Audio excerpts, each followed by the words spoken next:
Chapter 4. Fantasizing about having spent a different sort of night with Autumn in that tent, and then mulling over all my mistakes that have kept us apart did not improve my mind. My head aches. I am even more exhausted, and the guilt is back. Autumn doesn't want me thinking about her that way. I need to get control of myself. I roll off the bed and head to the bathroom, unable to stop myself from glancing out my window at her closed curtains as I go.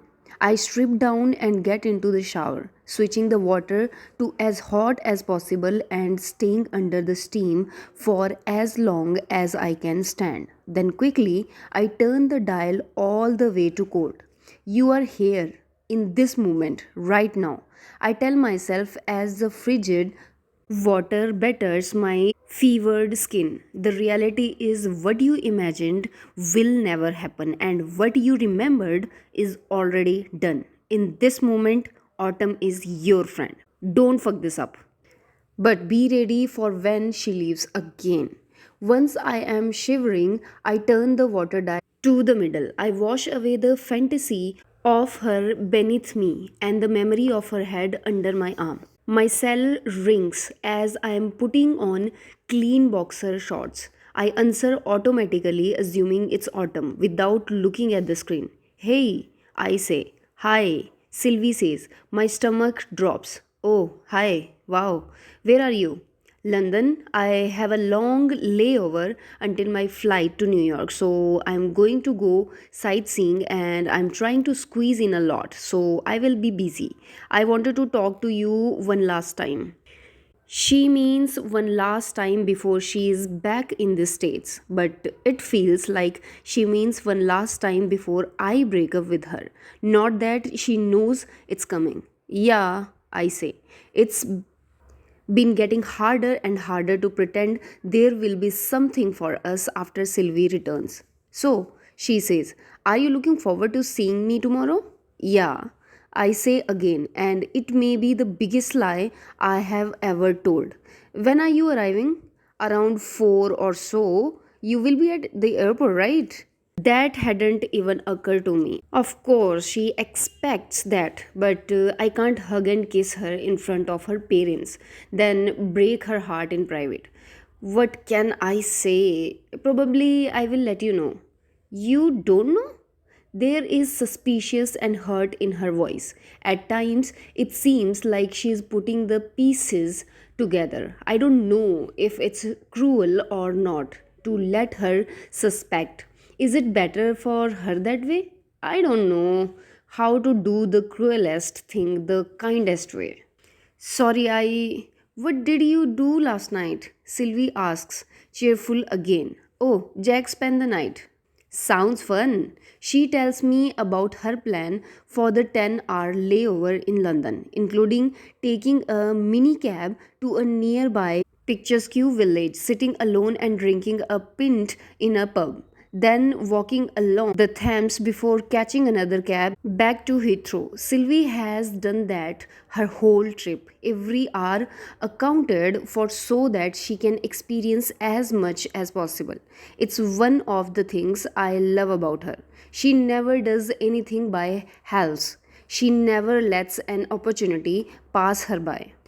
Autumn would like that about Sylvie too. She appreciates passion. If they weren't both so convinced that the other hates them, they had be a good influence on each other. The moment Autumn stepped outside the airport, she would lose her sense of direction and her passport, both perhaps never to be seen again. Early on, before I realized how the summer would go, I told Sylvie that Jamie dumped Autumn. We were sitting on her porch before Sylvie left for the airport. I was in the habit of occasionally updating her with public information one might pass on about a mutual acquaintance. It helped to keep up the story of my platonic feelings for Autumn, my lie. Because if I never talked about the other girl whose life so constantly collided with mine, Sylvie rightfully found that suspicious too. Sylvie had a lot of questions about the breakup. As I sat next to her and her bags, I told her all I knew was that Aunt Claire said Jamie had broken up with Autumn. Sylvie was surprised, much like everyone else seemed to be. She asked twice if I was sure about that part. I mean, we had all heard Jamie brag about how he and Autumn would be together forever. At the time, I had suspected Jamie of talking Autumn's virginity and then dumped her, but I didn't say so or act too worried about Autumn. I wasn't about to reignite Sylvie's jealousy over nothing. But then it wasn't nothing. Autumn was so depressed about Jamie that the mothers asked me to try to talk to her. Suddenly, Autumn and I were hanging out every day. At first, I told myself it wouldn't last, so it wasn't worth mentioning to Sylvie. Then, after about a week, I let it slip that I had missed her call because I was watching a movie with Autumn. Hanging out with Autumn again had felt so normal, even after all these years, and her name had just slipped out. Sylvie interrupted me. You and Autumn are friends again? I hadn't heard that tone in her voice for a long time. We were never not friends, I said, and there was a pause on Sylvie's end. So? She said. Anyway, and that was that. Sylvie never asked about her again. I have managed to not mention Autumn, despite how much we have been together this summer. In those early days of the summer, when Autumn and I started hanging out again, I hadn't planned to break up with Sylvie. What would have been the point? I was still in love with Sylvie, and when I originally fell in love with her, I had already been in love with Autumn for years. So, emotionally, for me, nothing had really changed. But over the past few weeks, it's become clear. I love Sylvie, but I can't say that I will be in love with her every day for the rest of my life. I adore so much about her and understand her foibles. But I'm not devoted to her. She is a partner, but not a part of who I am. My devotion to Autumn is engraved on my very being. I am in awe of her. I will sit in the stands and cheer her on in life as her most ardent admirer. I know I will always love her the same way I know I will always need oxygen. Sylvie is taking time off before starting college. She needs some more time to figure things out, so I'm glad. But our situation won't get easier when I am down in Springfield with Autumn and Sylvie is still here in St. Louis. How about I call from my layover in Chicago and you can let me know if you're going to be at the airport when I arrive tomorrow? Sylvie says. Okay, I say. I'm worried about her acceptance of my dereliction of duty. Does she know what's coming? Is she hoping that by being agreeable she might convince me to stay? Is she clueless, so happy to see me that it doesn't matter if it's at the airport or after? Do I want her to suspect or not?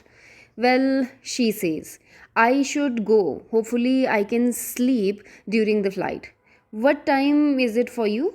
I ask. I go to question of our stilted conversation of the past few weeks. She answers, but there's an announcement in the background and I can't quite make out her words.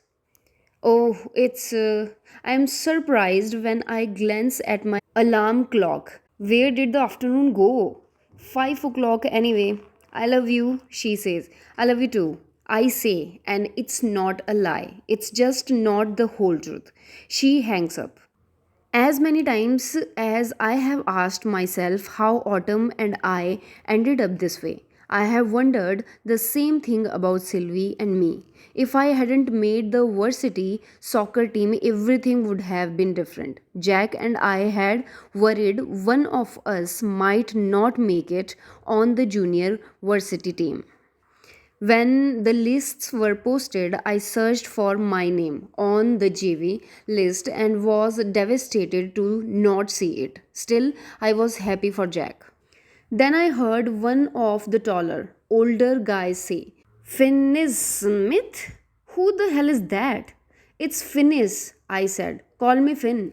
There were a few chuckles, though I wasn't sure why until I saw my name on the varsity list. Jack told me later that my ability to brush off the snarky comments from that junior, my new teammate, made me seem cool. There had been chuckles of appreciation according to him. I wasn't sure about that though. I was terrified by the unexpected development, despite Jack's enthusiasm.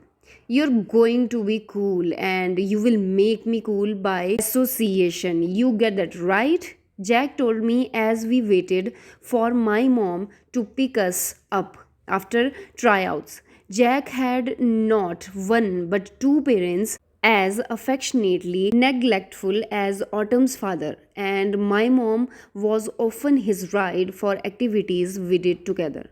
I don't know about that, I said. I was as tall as the seniors and juniors on varsity, but they seemed eons older. Also, I was used to being one of the best on our intramural teams. Surely, on the high school varsity team, I would be one of the worst. I had probably spent all season on the bench. Finn, it's high school, it's an ecosystem, and you just shot to the top of the food pyramid. I rolled my eyes. You mean the food chain? Whatever, you're going to date a cheerleader, Jack said gravely. I laughed aloud at the thought. The varsity soccer team practiced on the north field near the student parking lots. The junior varsity team practiced on the south field, closer to the circular drive where parents dropped off and picked up kids. Even though Jack and I were on different teams, our schedules were still the same, and my mom would drive us to and from practice every day for those last weeks of summer. It turned out, compared to the older guys, I was still pretty good. I wasn't the best on the team, but I no longer worried that I would spend the games on the bench. At the end of the first practice, my teammates all walked to their cars. One guy asked me if I needed a ride, which was nice, but I told him I was all set and walked across campus to where Jack would be waiting for me. I was excited to tell him that practice hadn't been as hard as I thought. I was walking next to the gym building, not really paying much attention, when a door opened next to me. I almost ran into a girl carrying a chair bag. Oh, he squealed. Alexis, I said in my surprise. Sorry. She blinked and looked at me. We had never actually spoken before. I wasn't sure she even knew who I was. Three other girls with similar bags joined her. You're Finny, right? Alexis said. Finn, actually, I said, but I took it an evidence that Autumn had talked about me to her friends.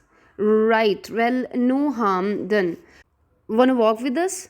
And that was why, when I met up with Jack at the Circle Drive, I was accompanied by four pretty girls. Oh, this is my friend Jack, I said as we approached the wall where he was sitting. Jack, this is Alexis, Victoria, Taylor, and I realized I didn't know the last girl's name, and I blushed. I'm Sylvia. Sylvie, she said. We all joined Jack on the low wall, waiting to get picked up. We didn't talk that much, but the next day, as I trudged from the north field to the south, I saw the girls by the gym door again. It was only as I approached and saw them watching me that I figured out they were waiting for me. You ready? Alexis asked when I reached them. Yeah, I said, and we all walked together. After that, I expected them. It wasn't much. They hung out with us while we waited for our rides. We didn't really talk because we didn't have anything to talk about. It was like we wanted to hang out with each other without knowing why. Well, I knew why. I wanted to hang out with them. They were Autumn's friends, I thought. One afternoon, when my mother was running late and the girls had already gone, Jack claimed to be in love with Alexis based on her being so pretty and nice. They are all pretty and nice, I said. We don't actually know anything about any of them other than that. It's a good start, Jack said. And Alexis is my kind of pretty. Actually, I thought maybe you would be into her. He checked my face. That's kinda why I brought it up. Oh, no. I didn't see why he would think that. He looked relieved that we weren't into the same girl, but he remained suspicious. Yeah, well, who do you like then? He asked. I mean, I don't know any of them, dude. I said. That's what I'm trying to tell you. I don't know if I like any of them. Okay, whatever. I know you have jerked off to one of them at least once by now. Which one was it? Come on. I began and Jack punched my shoulder. See, which one? Victoria, right? Sylvie, you pervert. Really? What? I didn't think she was your type. I laughed. What is my type? And he gave me that blank look, that autumn look, as I had come to think of it. Maybe he thought I would be into Alexis because she had brown hair, brown eyes, and was about Autumn's height. Victoria's figure was closer to Autumn's shape. Sylvie, blonde, with a willowy ballerina figure and tall enough to look me in the eyes without raising her face, is Autumn's physical opposite in every way, except that they are both beautiful. I don't know, I told Jack that day. Sylvie seems like she is herself, and I like that. Sylvie hadn't gone to our middle school, and I wondered that Autumn knew about her, thought of her. Since Autumn wasn't a cheerleader, maybe she hadn't met her yet. Okay, Jack said and went back to talking about Alexis. My interest in anyone besides Autumn on any level was enough for him. I was so happy that summer. I thought that my plan was finally coming to fruition. Autumn's school friends liked me. She and I didn't talk that much those summer weeks because we were both busy. So I didn't notice that Autumn never mentioned them anymore. What I should have noticed was that Autumn's friends didn't seem to talk about her anymore either.